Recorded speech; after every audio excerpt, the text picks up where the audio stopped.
live in a money pit. Money pit.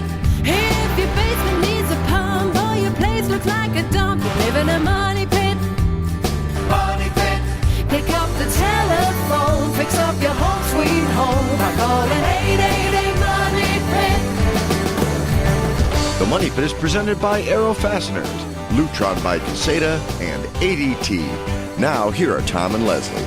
Coast to coast and floorboards to shingles, this is the Money Pit Home Improvement Show. I'm Tom Kreitler. And I'm Leslie Segretti. Hope you're enjoying the holiday season. Perhaps you've given yourself a bit of a break from the how-to projects around the house, or you're on the flip side and you are rushing to get a few things done before the next crowd arrives. Whether you are or you're not, whether you're planning to do a project now or one in the future, we'd love to have you join us on the program. Give us a call right now with your home improvement and decor questions at 1-888-MONEY-PIT. Coming up on today's show, now that the cold temperatures have begun to set in, are you constantly looking for a heavier sweater? Maybe you're sleeping in your flannel PJs, leaving the socks on at night. I mean, does that sound like you? It sounds like me. Yeah, every night, right? I'm always suffering cold. from a drafty, cold space. Well, a lot of folks are turning to space heaters, of course, as a solution. But if you don't know how to select one that will run efficiently and certainly one that's going to run safely, you could have some serious trouble down the line. So we're going to review the best low-cost solutions just ahead. And also ahead this hour, are you looking for that wood-burning fire feel without the wood-burning fire hassles? Well, we're going to have some tips for fireplace inserts to convert an old fireplace into a safe, clean, and super efficient source for heat.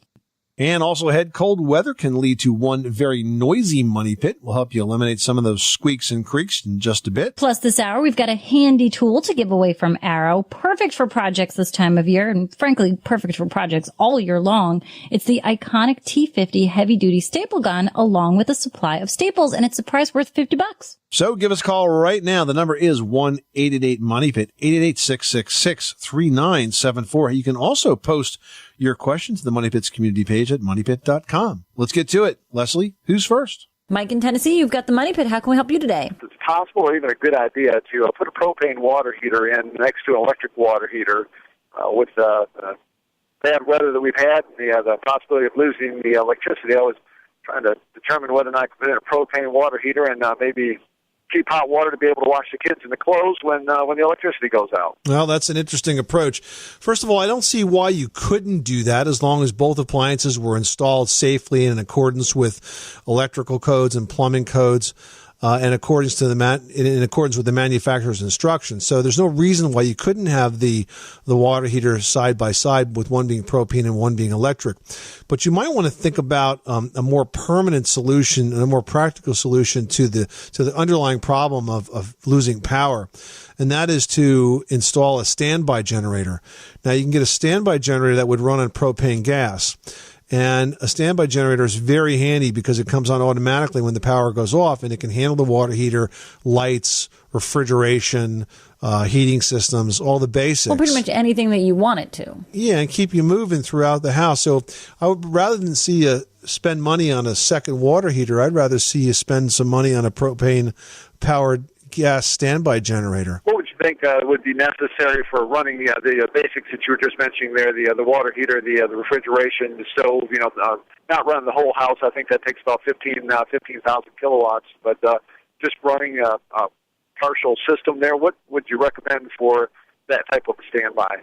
Well, exactly, and you can buy them based on different sizes. So, for example, if you wanted one that was about 8K, that would probably run you $2,500 plus or minus. Oh, okay. And if you wanted one that was 20K, that would probably run you about $4,500, and then something else in between. So, they're not extraordinarily expensive.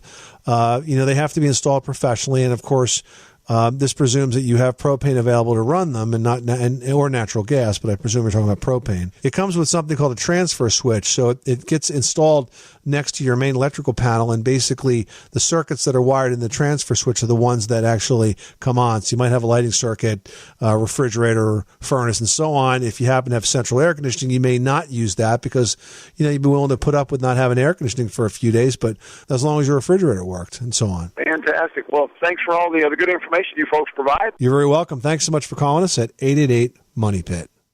Now we've got Sakari on the line who's dealing with some mold issues. Tell us what's going on. I have a half basement, half dirt, and the rest is cement. And there's a crack in the brickwork, but it doesn't go all the way through. But it must be enough so it seeps through.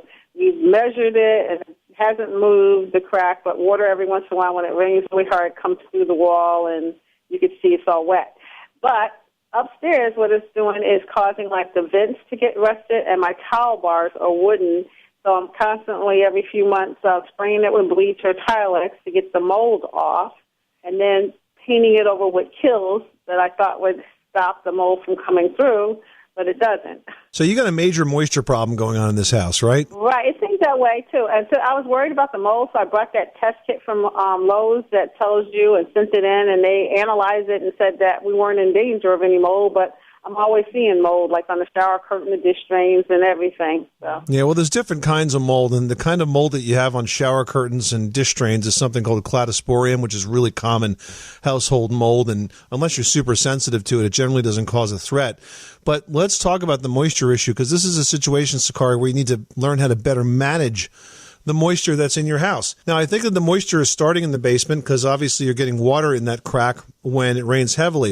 And the fact that the water is consistent with the rainfall is actually good news because that means that this is a relatively simple problem to fix. You have too much water collecting in the area immediately adjacent to your foundation, that foundation perimeter zone. And so what you need to do is really two things. Number one, I want you to look at your gutters. Do you have gutters on your roof? Yeah, we have gutters, and we keep those pretty cleaned out. We actually even put the leaf protectors so that they wouldn't overflow. And it's fairly new, the gutters. Well, I guess they might be like 10 years old, but they're in really good shape. They need to be extended. Well, that's supposed to be like a hose thing under the ground that goes out from the house. The fact that you said supposedly means you're not really sure, and that's mission critical. You need to be absolutely certain that that water is not leaking out anywhere near that foundation perimeter. If it is, that roof is collecting water and shooting it into your foundation. It's crystal clear to me that you have too much water around your house. How that's happening, I'm not sure. But the number one culprit is usually downspouts. And so if that water is not discharged away from the house, and I'll tell you an easy way that you could check this, that is disconnect the downspouts from the underground pipes and just go buy 3 or 4 pieces of leader material from your local home center. Let it run out over the grass so that the water is away from the house. It won't look good for, a few weeks, but at least you'll be able to know when it rains, the water is absolutely not getting around the foundation perimeter. And if you discharge that water and you're certain it's not near the foundation and it doesn't show up in the basement, well, now you know the solution to your problem. Somehow in those underground drains, it's leaking out and redirecting into that foundation area. The second part of that is looking at the grading, making sure that the soil slopes away from the wall. You want it to drop about 6 inches over 4 feet. And if it's too flat or if it's too mulchy or there's any kind of landscaping that's retaining water against the house, that's a problem. But I say that in most cases, 80% of this is gutters and downspouts and 20% of it is grading, unless you just happen to be at the bottom of a hill. If this was sourced by a rising water table, it would not be consistent with rainfall. But the fact that it rains heavy and you get water in the basement, it's got to be associated with water collecting around the foundation. You just need to figure out where and how it's getting there. All right, then maybe because we have a lot of trees, maybe some roots did grow and puncture those that downspout that's underneath the ground. So you're saying buy some leader and let that run out and see when it rains hard. I got you. Right over the top, just to test it, just to test the theory and see what happens. Okay, and if you wanted to invest the money, you could have a drain cleaning service run a camera down those pipes and see where they're actually broken, but let's just figure out where it is first and then take it from there. Sakari, thanks so much for calling us at 888-MONEY-PIT. You are tuned to the Money Pit Home Improvement Radio Show on air and online at moneypit.com. Give us a call. We are running out of time before the big holidays hit us. It's just a few short weeks till the Christmas holiday and New Year's and Hanukkah and all of the things that everybody is celebrating. So what are you working on to get your house in shape for all the guests that are a-coming? and pretty much all the people that will be knocking on the door for the food and the treats and the gifts, and we know you want your house to look nice. So give us a call. We're here to help 24 hours a day, 7 days a week at 1-888-MONEY-PIT. 888-666-3974. Just ahead, if you feel a draft in your home or apartment, do you turn to space heaters to take the edge off? We're going to share some important tips on the different types of space heaters that are available so you can choose one that's both safe and efficient after this. You live in a money pit.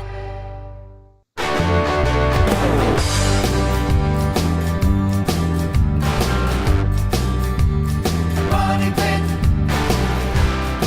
The Money Pit is presented by Caseta by Lutron Smart Lighting Control. You can set your lights to come on at dusk so your family always comes back to a well-lit home. Caseta by Lutron. Welcome home to peace of mind. Making good homes better. This is the Money Pit Home Improvement Show. I'm Tom Kreitler. And I'm Leslie Segretti. We've got both the tips and the tools you need for your home improvement project because today we're giving away the American-made Arrow T50 heavy-duty staple gun and a supply of staples. This is the most popular American-made staple gun ever made. It's got all chrome steel housing. It's jam resistant. It's got a very powerful coil spring. You can see the staples through the viewing window, and it's got steel working parts. And there are a lot of things you can do with it, right, Leslie? Oh my goodness. Really, there's so many projects that you can do with a staple gun and so many more projects that you can do with a really fantastic, well-made, durable staple gun. You can put up all sorts of garlands and decorative accessories for this time of year. You can really do easy upholstery projects to quickly change the look of, say, some worn out dining chairs. Headboards are a fantastic upholstery project that you can do with staple guns. I mean, for me, you talk a staple gun, I talk upholstery, but I know you can do so much more. Yeah, and if you head on over to arrowfastener.com and click on projects, they've got the step-by-step on a very fun holiday project, decorating a holiday mantle. That prize package is worth $50 going out to one caller drawn at random. Make that you. Call us right now with your home improvement or decor question at 1-888-MONEY-PIT. Now we've got Steve in North Carolina on the line who's having a roofing issue. Tell us what's going on. It's probably been 15 years ago. I built an addition onto a cabin that I had in the woods on my property and built a bathroom. But I built a flat roof and used an asphalt roofing material to do it. It was more of a tar than an asphalt, not shingles. But the problem is it's a flat roof, and I've got a lot of pines, a lot of tall pines that leave a lot of debris, and I try to get them off. And obviously the roof is 15 years old. We've got a serious leak. Which I assume is somewhere in the seam, because the actual interior, let's say, the main body, seems to be all intact. I guess my question is a flat roof a good idea at all? Should I go ahead and, is it cost-effective to just go ahead and build up the pitch? So you're telling me that flat roof is 15 years old? And has lasted that long, yeah. And congratulations first on your flat roof lasting 15 years. And may we be the first to tell you that it's at the end, well past the end of a normal life for a flat roof. You're lucky if you get 5 to 7 out of there. So you must have done a really good job putting that roof together, Steve. What happens is over time, it loses, the asphalt dries out, and the material becomes more porous. You can develop very small cracks in it where water can leak through. So I would just replace that roof, and I would do it exactly the same way you did it the first time, or you could use an upgraded material.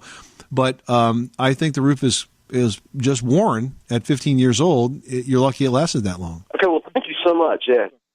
Well, if you feel a draft in your home or apartment, do you turn to space heaters to take that chilly edge off? If you do, you need to know how to choose one that's both efficient and safe. And the first thing to know is that there are basically 2 different types of space heaters, radiant and convection, and they work very differently from each other. Now, radiant heaters warm objects, and that includes you, by radiating heat, as that name implies. But convection heaters, on the other hand, warm the air in a room, and that's eventually going to warm the entire room, provided you buy one that's sized appropriately for the size space you're in. Yeah, to sort of sum it up, if you're looking to just warm a certain area, maybe that favorite chair that you curl up in at night to watch TV or read, then a radiant heater is going to work just fine for you. But if you want to heat the whole entire room, then a convection heater is definitely the best choice for you. Now, keep in mind when you're out there shopping, there's also different sizes and styles for both types of space heaters, ranging from a tabletop radiant heater to those larger freestanding convection units that will warm an entire room. Some look like mini radiators and are filled with oil or water, while others, like a ceramic convection heater, those pull in cold air that warms the air and then releases that warm air back into the room. So you've got to look at what's really the best option for what you need to heat and how you want to heat it. Now, finally, pricing on space heaters varies widely. I mean, you can pick one up for as low as about $25 or $30 and go up to well over $100. But keep in mind that if you're paying your own electric bill, they're going to add to that. Now, they can be fairly efficient, but in very general terms, if you use a heater every day for maybe 6 to 8 hours, you can expect it to add between about $15 and $20 per month to your electric bill. Marcia in Illinois needs some help getting a window unstuck. Tell us about it. I have a window over my sink in my kitchen, so I have to lean over the sink to raise this window. And it's always been extremely hard to get up or down. And I just don't know what to do with it. I think I've tried WD-40. Is this a wood window, Marcia? Yes, it's a wood window. So probably over the years, it's gotten bigger, swollen in place, and it's gotten tighter in the jambs. And I'll presume with paint, too, over the years that didn't make it any better. So why don't you think about a replacement window? I mean, look, we can talk to you about taking this whole window apart and sanding down the jambs and sanding down the sashes and making it easier to use and replacing the cords and the balance and all that work. But I think this would be a good time to treat yourself to a replacement window. You don't have to do all the windows in the house. You know, you can buy a double hung replacement window in a home center today for a couple $100, and it's a pretty good quality window. So you may want to think about replacing just this one window, or in the alternative, you can pull the trim off, you can take the sashes apart, and you could sand them and sand them well. And that will make them a little bit smaller all the way around and make them easier to operate. And, of course, also make sure that the balances are working. Now, if it's an old wood window, you may have cords or chains that go up, and you want to make sure that they're still attached, because that gives you a little bit of assistance as you open and close the window. Okay. Well, I appreciate your advice. I guess I'll have to invest in a new window. I think it's going to be easier than all the work it would take to get the old window working. And I'm all for easy. And that's why I suggest that. Okay, Marcia? Good luck. Thanks so much for calling us at 888-MONEY-PIT. Now, look, if you got these old windows, I mean, you can work on them and put 8-10 hours into a window, and sure, it'll be just as good as new. But why? You know, it's still going to be an old drafty wood window when you can go buy a double pane vinyl-clad window, replacement window that slips inside the existing opening and just have better energy efficiency and a window that really works. Tilt in to clean, the works. Just doesn't make any sense. Yeah, you're still going to have to reach over that sink. It's just going to be easier to work. Exactly. Hey, are you looking for that wood-burning fire feel without that wood-burning fire hassle? Richard Trethewey from TV's This Old House is stopping by next with tips for fireplace inserts that can actually convert an old fireplace into a safe, clean, and super efficient source of heat. And This Old House on the Money Pit is presented by ADT. Introducing ADT Go, the new family mobile safety app and service. Get ADT Go with 24/7 emergency response with any ADT security system. Go to ADT.com to learn more today.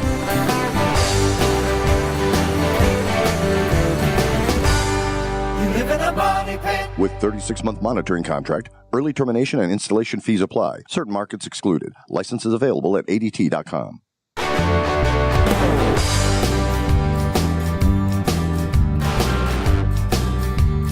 Money pit. Where home solutions live, this is the Money Pit Home Improvement Show. I'm Tom Kreitler. And I'm Leslie Segretti. Standing by to take on your ho-ho home improvement projects. If you got a question, we've got the answers. Give us a call right now at 1-888-MONEY-PIT. Well, the wood-burning fireplace delivers a natural heat, a beautiful crackling glow that you really can't replace. But while that warm glow may feel good, they're actually not really very efficient and are a lot of work to feed and maintain. That's right. A better option might be to take that old wood-burning fireplace and upgrade it with an insert. Tissold House plumbing and heating contractor Richard Trethewey is here to explain. Hey, Richard. Hey, guys. So what exactly is a fireplace insert? You know, an insert is basically a fireproof box that's surrounded by steel or cast iron and then fronted by insulated glass. It creates a closed combustion system. The steel or cast iron helps to trap the heat, and some inserts actually have a blower that pushes the hot air back into the room through front vents. So does that improve the efficiency over a standard fireplace? Absolutely. You know, most people don't realize that regular wood fireplaces actually do very, very little to heat up a room. In fact, they typically pull warm air from the inside the house and send it right up the chimney. You know, you sit in front of that fire, and for the first little bit, you're getting plenty of heat. Right. But as soon as that draft is going up that chimney, all of a sudden you realize that, wait a minute, I'm pulling more air out of that building because I've increased that uplift in the chimney than I'm ever getting out of the fireplace. Right. Another problem is pollutants. Asthma or allergy sufferers may have respiratory issues when you have a wood-burning fireplace. And wood-burning fireplaces also send a lot of air pollution into the atmosphere because you can't really control how much air is mixed with how much fuel. And you're burning all kinds of different fuel, and there's all kinds of off-gassing occurring as a result of that process. Right. And then don't forget, you can also cause home fires. I mean, there's plenty of stories about houses that have gone, you know, you build up creosote inside that chimney, build it up, and now, after a while, you can have a fire inside that chimney. So now, Richard, when it comes to a gas fireplace insert, I mean, obviously there has to be a lot of mechanics, if you will, installed to your existing wood-burning fireplace to make this function with a gas-burning insert. Yeah, it's not as complicated as you'd think. I mean, it's a unit that slides right into the opening, you know, that standard opening that you see on the fireplace where it used to have the grates for the wood. And then it seals tight. And now what you have to do is you have to find a way to get air from outside into the combustion area. Now, that's done a couple of different ways. One would be to cut a hole and drill up through the floor to bring some air from outside right into the bottom of the firebox. But most often with the gas units, it's actually a pipe within a pipe. So up inside the existing chimney, you fish a 6-inch pipe and then a 4-inch pipe inside it, or 5 and 3, depending on how big the fireplace is. And now the exhaust products go up through the smaller inner pipe, and then the combustion air is pulled in down through the outer, larger pipe. And that really means that when you turn it on, you're getting every bit of the air from outside. You're getting a perfect exhaust to outside. And then all the heat you make that's available actually comes into the building. Not all the heat. Some heat goes out in the flue products, but most of the heat you make is actually going into the building as usable heat. But what about the gas line? Well, gas line has to be run, certainly. With modern flexible gas supply lines, it's a lot easier than it used to be. It used to be you had to cut plain steel and thread each piece or assemble it that way. So it's a lot easier to do it, but you do have to run a gas line. So there certainly are different types of inserts then. We just talked about gas. There's also a plain wood-burning insert. With that, if you just use a wood-burning insert inside of a wood-burning fireplace, does it make that fireplace more efficient? Absolutely. I don't want to overlook those because, you know, people still love a wood fire. The way that flame comes off the wood and the way it crackles, it's mesmerizing.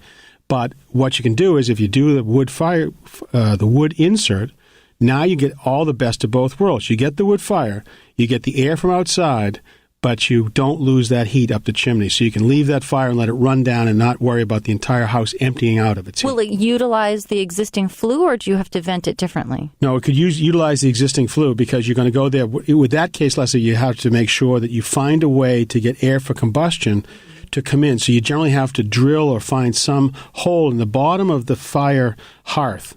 You have to find a way to have a duct to go down and then to outside so air can come in and stay inside that sealed space, yes. Now, and speaking of efficiency, what about pellet inserts? I mean, there are pellet stoves. Yeah.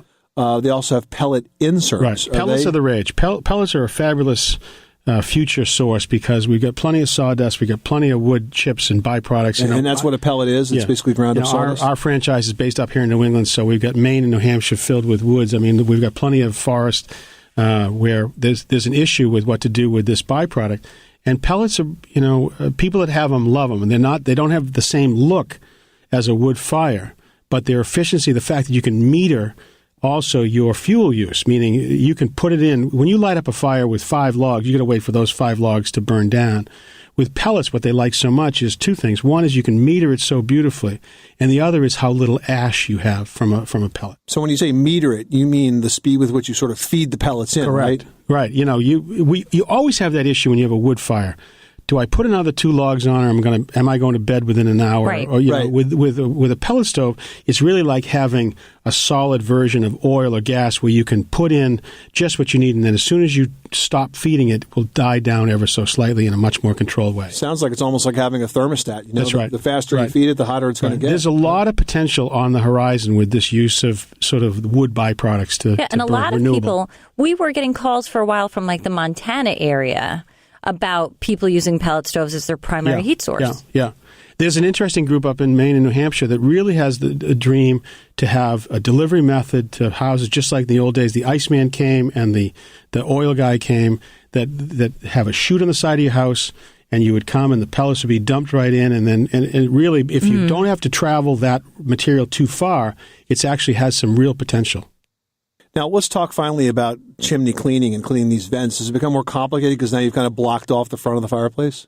Yeah, I mean, these fireplace inserts can disconnect pretty straightforward. I mean, you know, just as when it assembled pretty easily, you can break it apart and pull it out. Yeah, but you don't want to be doing that every time to clean it. I know that, but the gas ones don't need a lot of cleaning. So the gas fireplaces, it's only when you have wood products, and particularly with conventional wood where the creosote is rich. The pellet fire is much cleaner. You don't have as much creosote, so your need to clean the chimney is reduced slightly. Well, great advice. Richard Trethewey, the plumbing and heating contractor on TV's This Old House. I think a lot of folks are going to be looking at these inserts this coming winter season. Thank you so much for stopping by the Money Pit. Insert fire here. Catch the current season of This Old House and Ask This Old House on PBS. For local listings and step-by-step videos of many common home improvement projects, visit thisoldhouse.com.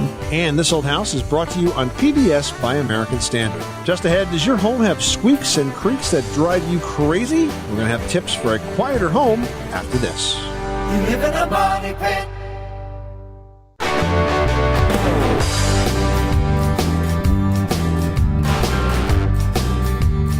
Money pit.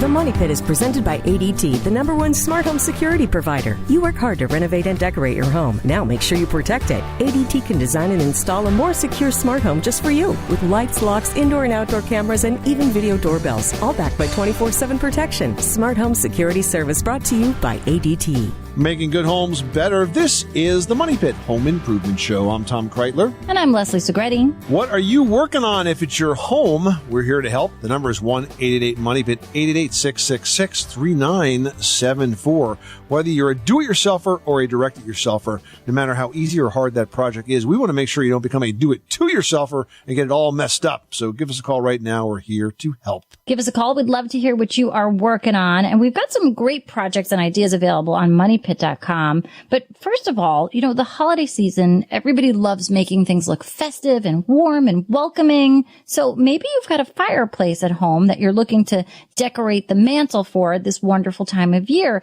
If so, head on over to arrowfastener.com and click on projects. Right there, you'll find all the step-by-step tips so that you can get that project done and do it very easily. And I promise you, it's such a simple way to make holiday decor look fantastic. Yeah, and I'll tell you what, if you call or post your home improvement question to us, we're also giving away a great tool to help with projects just like that, because we've got the iconic American-made Arrow T50 heavy-duty staple gun and a supply of staples going out to one lucky caller. So give us a call right now, and that prize may be going out to you. The number again is 1-888-MONEY-PIT. Well, we all get a little creaky this time of year, and your house is no exception. With all this cold weather, it can definitely lead to one very noisy money pit. This time of year, my knees are also creaking quite a bit. Well, truly, a quieter home is just a few small moves away. And it's a really simple thing to do around the house. First of all, you just need to grab some WD-40. Now, that's a spray lubricant, and you want to apply it to any doors that aren't opening smoothly or maybe aren't sliding the way that they used to, or simply just creaking and making some noise. You know, lubricating them really is the best way to get them working quietly, working better, and it's a super easy fix. Yeah, and while you've got that product out, you can also lube the hinges on the medicine cabinets and the kitchen cabinets. You'll notice that they'll start to work a lot better. And you can spray door locks to keep all the parts working, including your car door and your house door locks. Spray it right into where you put the key, and you'll find that you won't have any trouble, especially when it gets really cold out. Yeah, and here's some fun things that you can do with it that maybe you haven't really thought about. WD-40 can be used to remove unwanted duct tape. You can use it to get oil spots off of driveways, and it even removes candle wax from carpeting. Yeah, it's a pretty amazing product. It's got an interesting story about how it was invented. Do you know how the WD-40 name came to be? It actually was created by a guy named Larson, and he was the founder of a company in the 50s called Rocket Chemical Company. And what they were trying to do was develop a line of rust prevention solvents and degreasers to be used in the aerospace industry. So this type of product is called a water displacement product, and he finally succeeded on the 40th attempt, and that's where the name comes from. It's Water Displacement Formula 40, WD-40. Turns out it was great for the rockets and also great for about a zillion other things, as we've talked about today.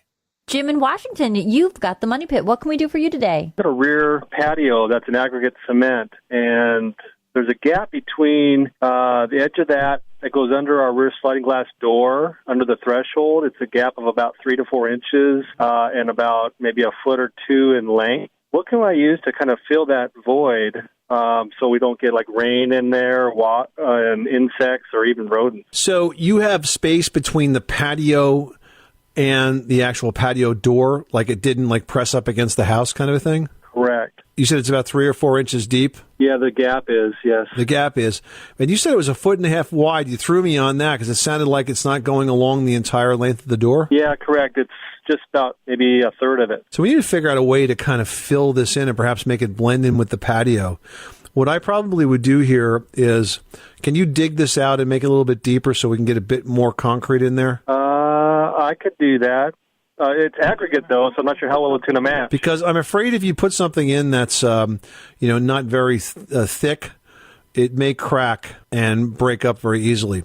But if you were to dig that out a little bit, put a little stone in the bottom of the pit, and then use an epoxy patching compound and mix the concrete up with the epoxy products, then you're going to have something that's going to be less resistant to cracking and more likely to stick to the old patio. Now, in terms of coloring it, you're probably going to have to use some concrete dyes. And they come in different colors, but you may be able to dye it to get somewhat close to what you have there now. Okay, it's aggregate, so how do I deal with that? So it has sort of a stone-like finish on top? Yes. Well, could you add aggregate to the top of the concrete mix? Yeah, I could try that. So there's another way to do it. This way you'll have the texture and the color as well. Yeah, okay. Sounds good. Just do it all at once and let it set. But use the epoxy patching compound, which is kind of like a concrete mix, except that it's very sticky. How much do I need to cut out? How much should I fill? I mean, if the depth of that replacement section was 3 inches, that should be plenty. Okay, sounds good. Hey, are you looking to freshen up your carpets before and, of course, after all of the holiday traffic? We're going to tell you how after this. You live in a money pit.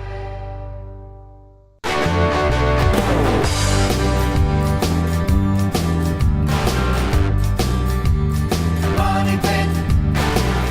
Making good homes better. Welcome back to the Money Pit Home Improvement Show. I'm Tom Kreitler. And I'm Leslie Segretti. Pick up the phone, give us a call right now, or post your question to the Money Pit's community page at moneypit.com. And that's what Joy did. That's right. Now, Joy in Florida writes, what is the best method for cleaning the carpet in my home's main living areas? Chem dry? Steam? Should it be done sparingly, or is it okay to clean them as often as needed? First of all, Joy, are you super messy? My question. How often do you need to clean your carpets, Joy? Why are we cleaning them so often? Exactly. Wear a bib, for gosh sakes. Seriously. Joy, honestly, I've personally never used the Chem Dry method. I've been a steam cleaner pretty much since I've been a homeowner for 15 years. And I don't do it very often. I do hire a pro to come in and do it just because I feel like their machines and the temperature of the water that they can get are far higher and more efficient and, more aggressive, if you will, than anything that I could rent or do myself. And I've never had a problem. I do only do it maybe every other year just because I don't have a lot of carpeting in the home. I do it in the kids' room and in the staircase area, pretty much is the only place it is. I will tell you that I find that the drying time sometimes tends to take maybe a day, especially on like the wall-to-wall carpet where there's padding underneath. I feel like it does feel a little damp. Nothing that I would be concerned about for mold or mildew. It's done a fantastic job at cleaning and making it refreshed. Now, ChemDry, from what I understand, uses a solution that's like a carbonated base, with a higher temperature water as well, and far less water than a steam cleaning method. Having not done it myself, I can't sort of compare, but that's the difference in the process. I mean, I wouldn't do it like every month. I don't know how messy you are, but I feel like steam cleaning works great. Yeah, I agree. I've taken some carpets that I was pretty sure I had to replace and steam clean them, and they came out fantastic. So hope that helps you out, Joy. Let's go now to Michael in Illinois, who says, my wife and I are finishing our basement to include a family room and bedrooms for our 2 young children. What's the best way to minimize noise from people walking around upstairs? The ceiling is going to be an I-joist system, and we plan on a drop ceiling since the plumbing will be present above. And the flooring on the main floor is a combination of carpet and hardwood. Okay, look. So you got to understand, Michael, how sound transmits. And when you have a physical connection, let's say the hardwood floor to the subfloor to the I-joist below, sound will transmit through that, just like you hear water that runs through a pipe when you're at the other end of the building. One thing you can do that will help a little bit is you could use a special type of insulation that has a sound absorptive quality for it. It's made by Roxol. It's called Roxol Safe and Sound. And so it's a stone-based insulation that's also designed for sound deadening. If you truly don't want to hear anything, you would also have to cover the bottom of that joist, not with a drop ceiling, but with a sound resistant drywall. They make special drywall that has a membrane in it that helps break up the sound waves as well. So it'll be quieter, but I don't think it'll be crazy loud downstairs if you do those two things. You know, Michael, a couple other things that I was thinking about. When it comes to the flooring upstairs on the main floor, area rugs will definitely help soften any additional noise on the floors that are not carpeted. And then downstairs, I'm not sure what flooring you're planning on using for the kids, but definitely think about like a laminate floor that's totally fine if there tends to be a little moisture, which you'll get in a concrete slab.